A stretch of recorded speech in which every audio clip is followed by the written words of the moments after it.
Om Namo Bhagavate Vasudevaya. Om Namo Bhagavate Vasudevaya. Om Namo Bhagavate Vasudevaya.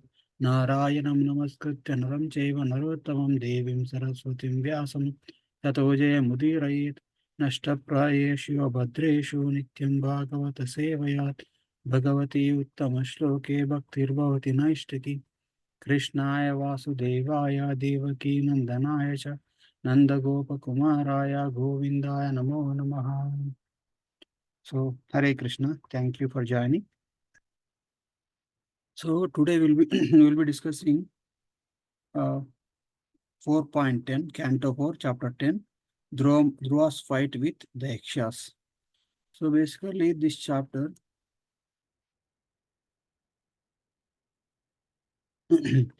so in this chapter, we'll be seeing how Dhruva Maharaja's marriage uh,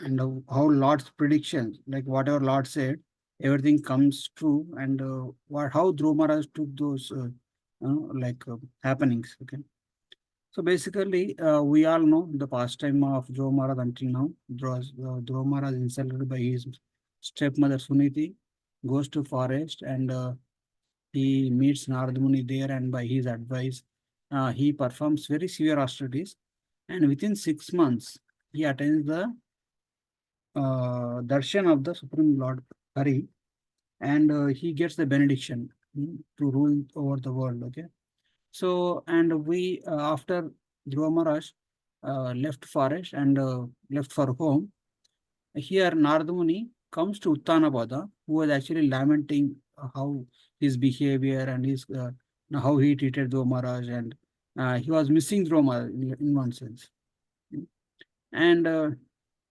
he was lamenting, and at that point of time, Narada Muni goes to Uttanapada and says what has happened, how Dhruva Maharaj we met him, and how he has performed severe tapas, and he has attained the darshan of the Lord, and he became successful, and he is coming home. So when Narada Muni said to Uttanapada, in the beginning he was not he was not expecting that. He thought Dhruva was a small boy, and he went into forest, and there is a very high possibility that he may not be surviving. So he didn't have any hopes of Dhruva Maharaj coming back. But that pain of losing Dhruva Maharaj was there with him. Because why Uttanapada neglected Dhruva is, he thought, he's a small child. Small child doesn't have this too much of what do you call egoism.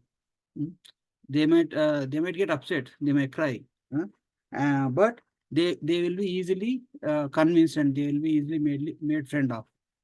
But with respect to adults, especially if somebody's wife, some like a very proud women or men, once they get hurt, it may take a lot of difficulty to make things right. In order to not to displease Suruchi, Uttanapada had made that choice of appearing to neglect Dhruva Maharaj. But he didn't expect that Dhruva Maharaj would do something like such on that level. Okay. So, but when Dhruva Maharaj went away, he was feeling so very bad. But with the news of Dhruva Maharaj coming back home, he even though he did not believe Narada Muni in the first time, because Narada Muni was a great sage, and he has a firm conviction and firm belief that a sage, a pure devotee's words will never go in vain. So that's why he was hopeful. So now Dhruva Maharaj, he goes and he welcomes Dhruva Maharaj, and along with him comes Suniti and Suruchi and Uttama, and all the family members, they welcome Dhruva Maharaj, and finally Uttanapada, after some time, he retires and makes Dhruva the king of entire planet. Okay. After that, Dhruva Maharaj started ruling the world.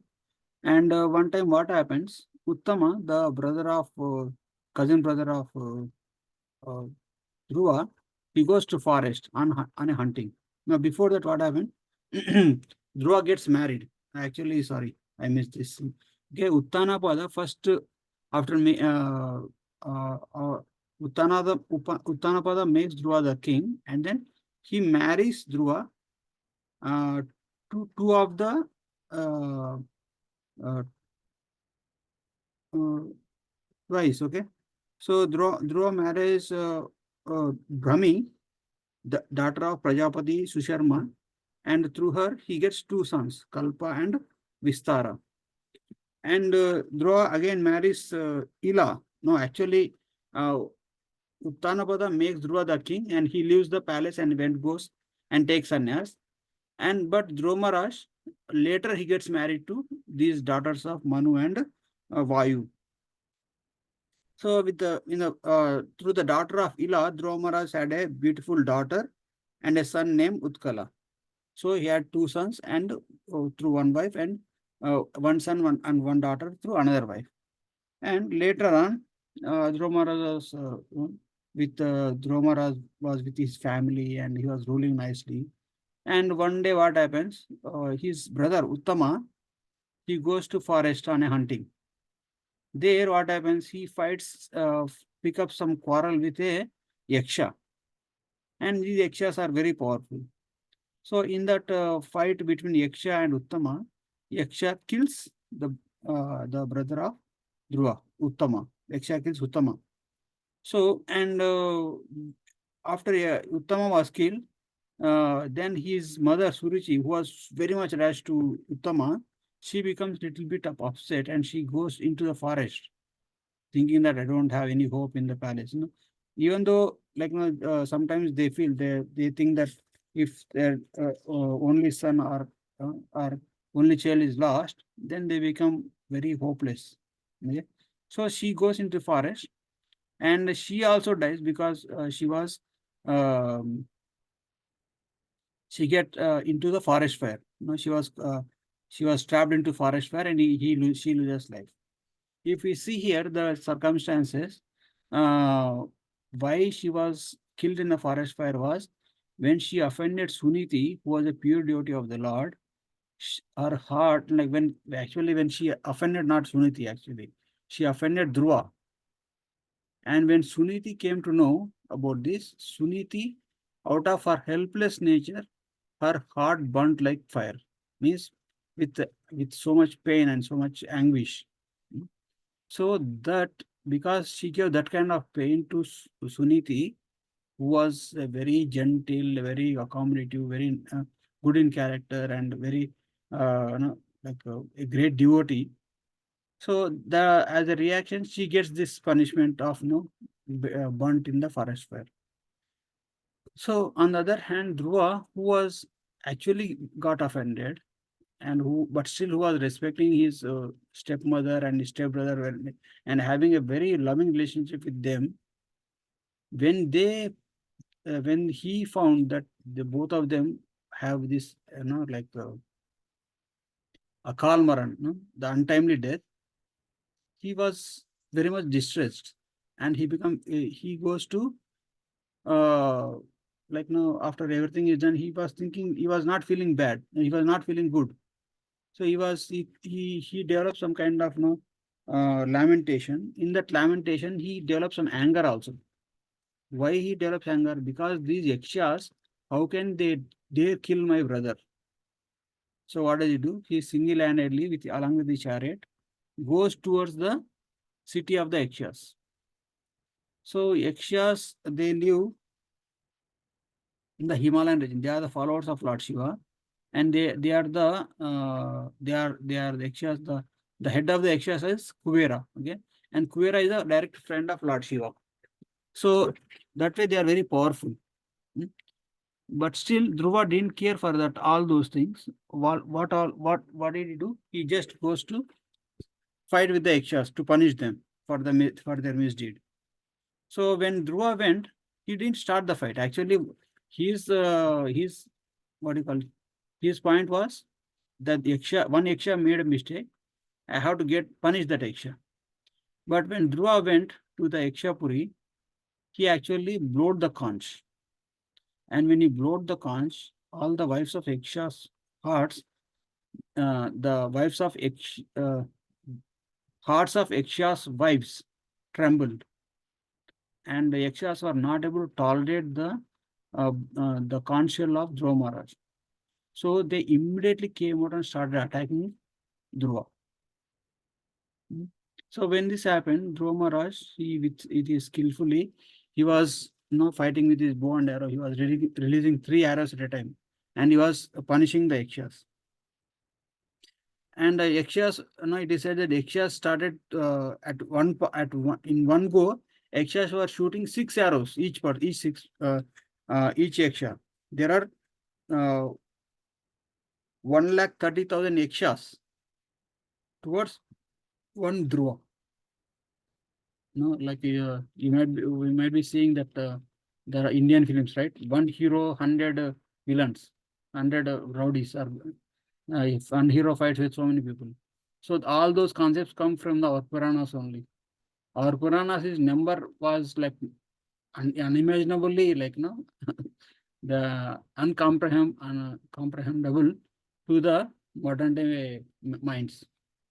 Even if you see Lord Ram's fight with like Karan Dushan, armies of Karan Dushana, and Lord Ram's fight in the fighting in Mahabharata and Ramayana, they are all they seem as if it's like a pure Tollywood or Bollywood film. But the Western world, they don't have this kind of concept. Unless he is a superhero, they have to promote him as a superhero. So basically here Dhruva Maharaj is super than superhero.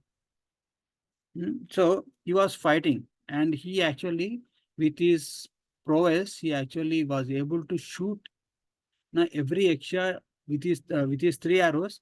Every Yaksha was shot in the forehead.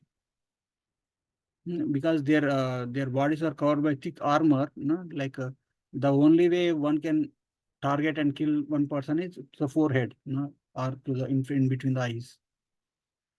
So, and these Yakshas, being the Kshatriya spirited, they were actually, amazed, and they are glorifying the skills of Dhruva Maharaj, and still they are fighting.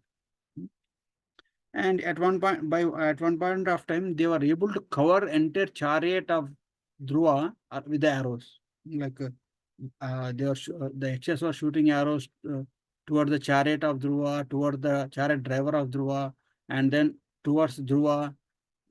And it appears that Dhruva, it appears like rain falling on the mountain.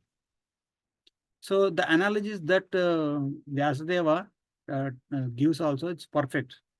See, as even though rain may be very powerful, like so much of rain, so much of water, so much of water falling from the sky, but it won't affect. It won't have any effect on. It won't have any bad effects on the mountain.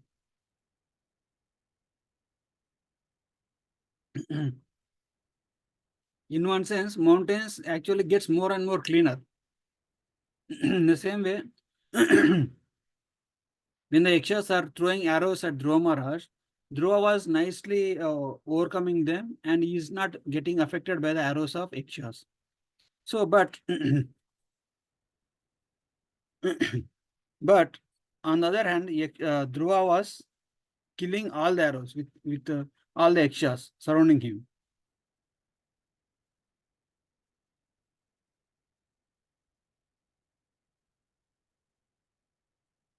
Soon what happened?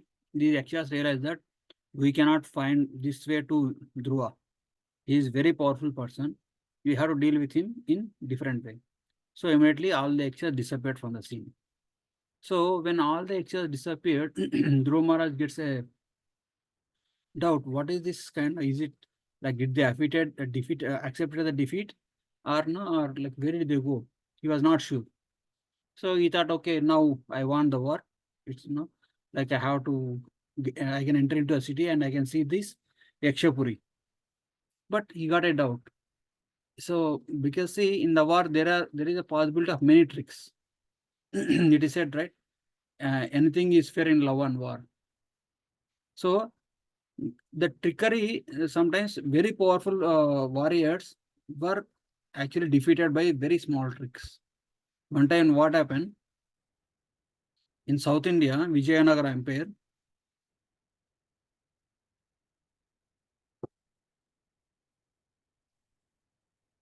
the king of Vijayanagara was very powerful. He had very vast army. He was he will not be defeated by anybody. So these Mughals were trying to defeat this king, were not able, but they were not becoming successful. So one time, what happened? These Mughals, along with all their allies and everything, they actually assembled on the other side of the river, one side of the river. And when this king of Vijayanagara, he came to know that the Mughals and their allies, sometimes allies include the Hindus and everybody also, who actually succumb to the tactics of Mughals. Okay, so Mughals and other allies and their allies, they were assembled on the other side of the river, and the armies of Vijayanagara are on the one side of the river. So what these Mughals do is they took that bullock carts, and to each bullock cart they actually tied the fire. No, like a bullock cart will have the sticks, right? They put as if no all the soldiers are marching towards the southern side. So they tied the torches to the bullock carts, and made it to appear as if all the soldiers, like see, when two armies are confronting each other, each army will have how many soldiers. I have an idea how many soldiers are on the other side.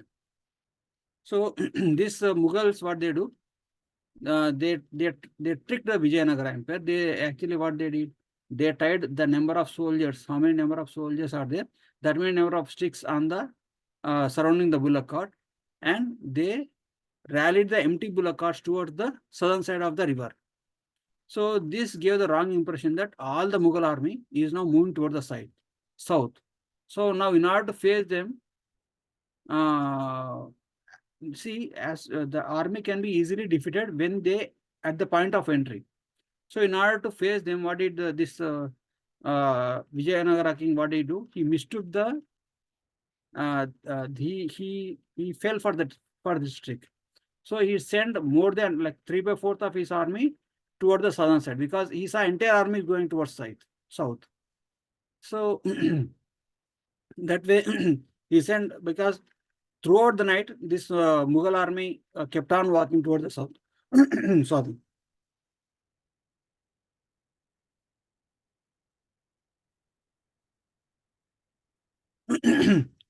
Toward the south.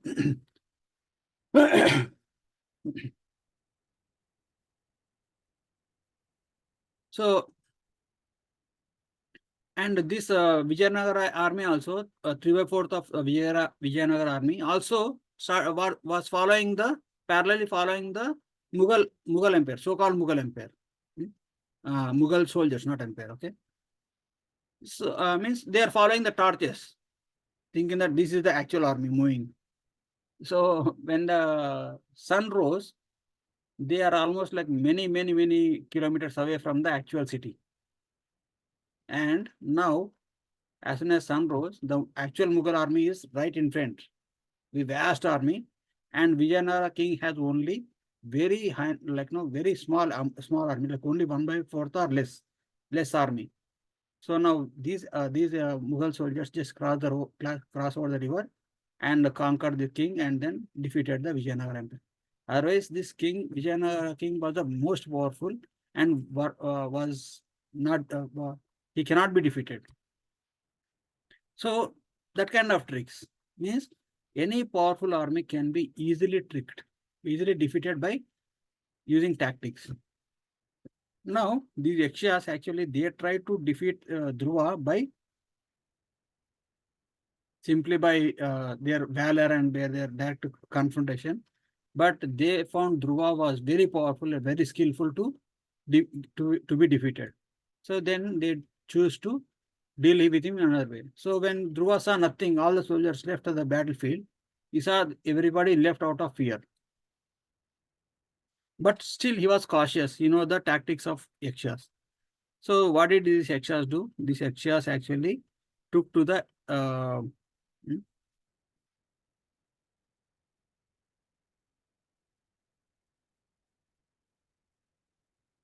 hmm, took illusions.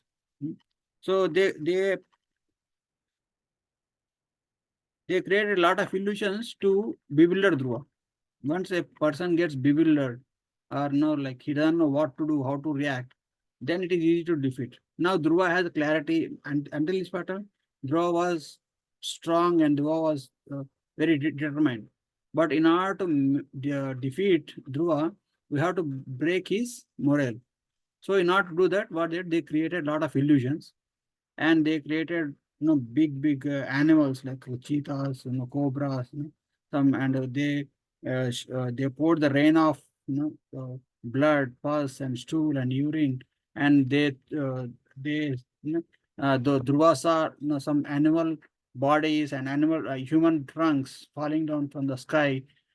From so they are from different direction. One time, towards one side there is a big ocean coming to engulf Dhruva Maharaj, and on the other side, ferocious animals, kings, lions, and tigers are coming towards him. On the other side, he saw serpents and all those illusions. And Dhruva was momentarily got taken by all these illusory tactics. Yeah, no, at that point of time, all the great sages assembled there. They found that Dhruva Maharaj is in trouble. Dhruva Maharaj was not able to handle the situation. See, in life, whenever uh, whoever you may be, there might be situations, we might be kept in situations which we cannot be able to handle. So that's where we need the help of other devotees. Mm. So, like devotees are with us. When devotees are with us, they will be they will be with us to share happiness. Some nice programs happen, nice, many great devotees, sannyasis or gurus comes. We all come together and celebrate and then share our happiness.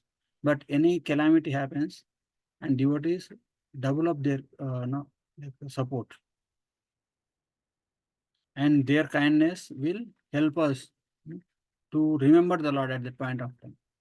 So, what is the importance of association of devotees?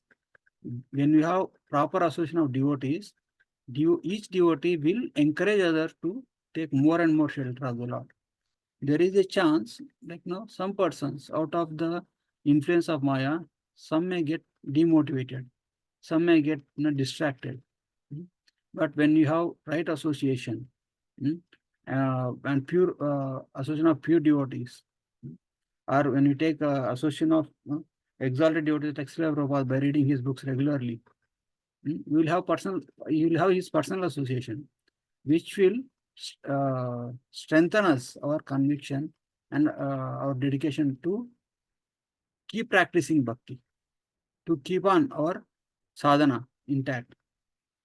So here in this sense also, in this case also, when all these illusions were overcome, overpowered, like overpowering Dhruva, and Dhruva Maharaj was bewildered. He don't know how to, he can face in one direction, but the attack was in four directions. And he can face even the attack was physical, attack was direct attack. But all the Yakshas created so many of illusions. Hmm. So he saw mountains in the sky coming towards him.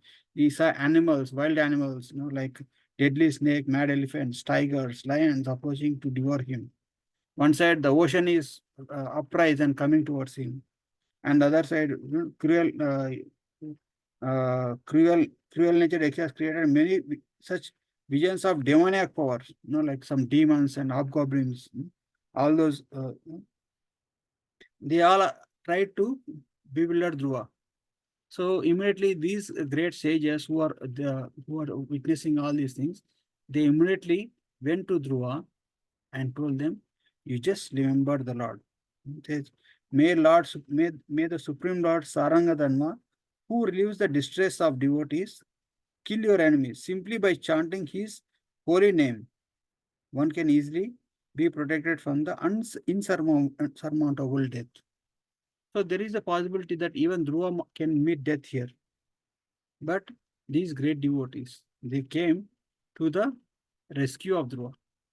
They said, Dhruva, you remember the Lord, and by His grace, you will be able to overcome this illusion.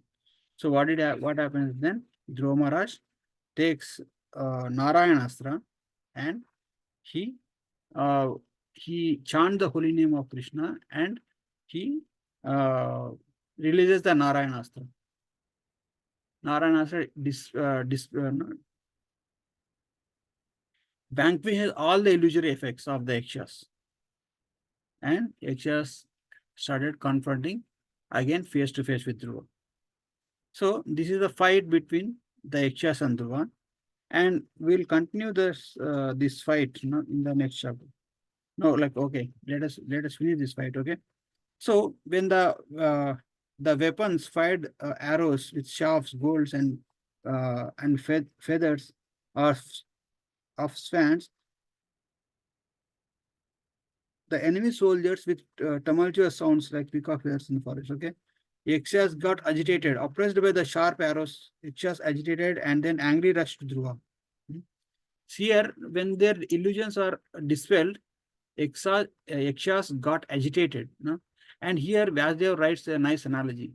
When the Garuda attacks snakes, snakes become angry, and the snakes will raise their hoods, and try to attack Dhruva. Try to attack Garuda. So in the same way, when the Yakshas illusions are dispelled, and Dhruva then started shooting arrows towards the Yakshas, Yakshas became so angry, and they raised their weapon and started attacking Dhruva, as if a snake is trying to attack Garuda. So any snake which comes in front of Garuda will be instantly killed, because Garuda has very powerful personality, and snakes has no power to subdue Garuda. So in the same way, here Vasudev is indirectly indicating that whatever may be the situation, for a devotee, Lord is always there to protect him. So Lord, with the help of Narayanastra, when Dhruva was defeat all the illusions created by the Yakshas, then Dhruva started killing all the Yakshas who were trying to attack him. And Yakshas, as if they were terribly massacred. All the Yakshas who are fighting with Dhruva, the Dhruva Maharaj was cutting their limbs and their legs, and then immediately killing them. And all the Yakshas killed by Dhruva Maharaj were immediately promoted to the Brahmaloka. Brahmaloka was the planet which was achieved only by a strict person who actually strictly followed the Varnashram Dharma, or a strict brahmachari. Only that kind of personalities will be promoted to the Brahmaloka. But they will not be, it is not as good as going back to Godhead. Even any person who goes to Brahmaloka, if they don't act well in Brahmaloka, if they don't get purified, if they don't become devotees of Krishna in Brahmaloka, they will again fall into the material world. They will again have to come back to this material world. So now, but when some demon was killed by Lord, immediately that demon will be liberated. It will get impersonal liberation. Even the state of liberation, one goes, if even one gets liberated, they may stay in the liberated state for some time, like in the impersonal liberation, in the Brahma Jyoti for some time. But when they develop desire for enjoyment, they will again has to come back to this material world.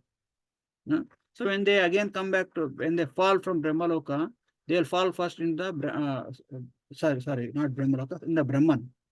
Now somebody killed by Lord will go to Brahman, means the impersonal existence, Brahma Jyoti.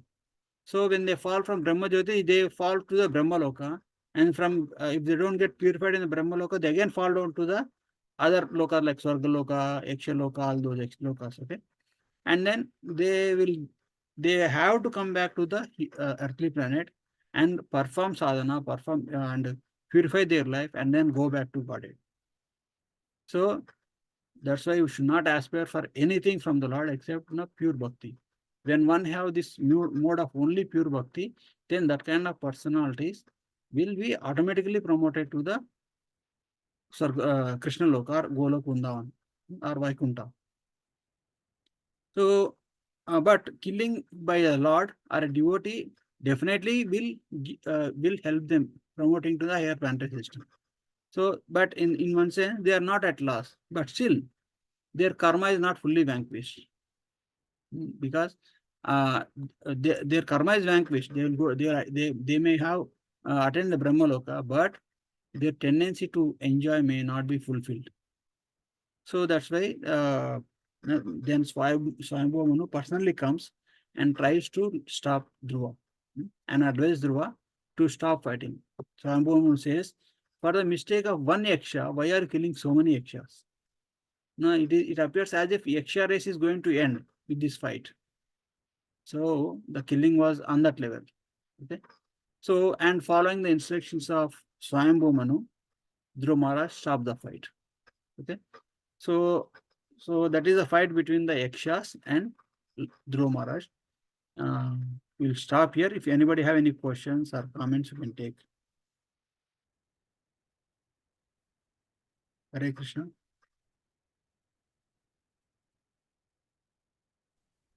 I hope you are following, right? You're all following?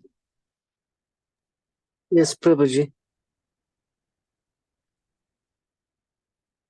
Anybody have any questions or anything, any clarifications is required?